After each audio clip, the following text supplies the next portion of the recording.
সম্পর্ক ছিন্ন করা কি বৈধ নাকি বৈধ না? কোন কারণে বৈধ, কোন কারণে বৈধ না, ইসলাম এর সঠিক দিক নির্দেশনা দিয়েছে। চলুন জেনে নেওয়া যাক। তবে তার আগে আপনি আমাদের চ্যানেলে নতুন হয়ে থাকলে সাবস্ক্রাইব করে সঙ্গে থাকুন।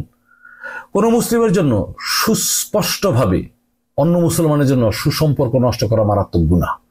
হাদিসের নির্দেশনায় সম্পর্ক নষ্টের পরিণতি ভয়াবহ। যতক্ষণ না পর্যন্ত তারা সুসম্পর্ক তৈরি করে ততক্ষণ পর্যন্ত তাদের গুনাহ হতেই থাকে। তবে যদি কেউ মহান আল্লাহর জন্য কারোর সঙ্গে সম্পর্ক ছিন্ন করে, তার জন্য কেউই গুনাহগার হবে না। প্রিয় নবী হযরত মুহাম্মদ সাল্লাল্লাহু আলাইহি ওয়াসাল্লাম মুসলিম উম্মাহকে সম্পর্ক ছিন্নের গুনাহ থেকে ক্ষমা পেতে যেমন দিক নির্দেশনা দিয়েছেন, আবার এর কঠোর পরিণতির কথাও তুলে ধরেছেন। হাদিসের বর্ণনাগুলো তুলে ধরা হলো।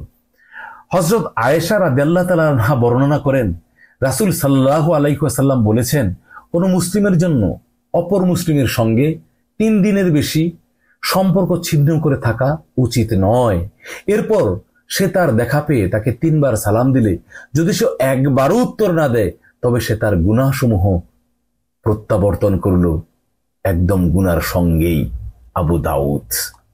সম্পর্ক ছিন্ন করার পরিণতি জাহান্নাম।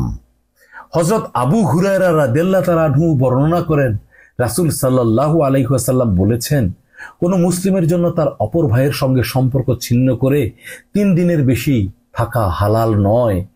এরপর সে ব্যক্তি 3 দিনের বেশি সময় সম্পর্ক ছিন্ন রাখা অবস্থায় মারা গেলে সে জাহান্নামে প্রবেশ করবে। আবু দাউদ, মুসনাদে আহমদ। সম্পর্ক ছিন্ন করা হত্যার শামিল।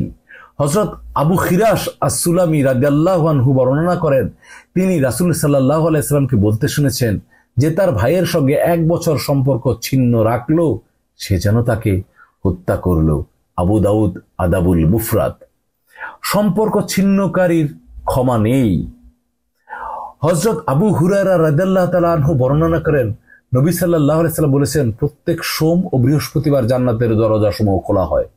এরপর ওই দিন আল্লাহর সঙ্গে শিরককারী ও 2 ভাইয়ের শত্রুতা পোষণকারীরা ছাড়া সবাইকে ক্ষমা করা হয়, আর বলা হয়, তোমরা এই দুজনকে শত্রুতা ত্যাগ করার সুযোগ দাও।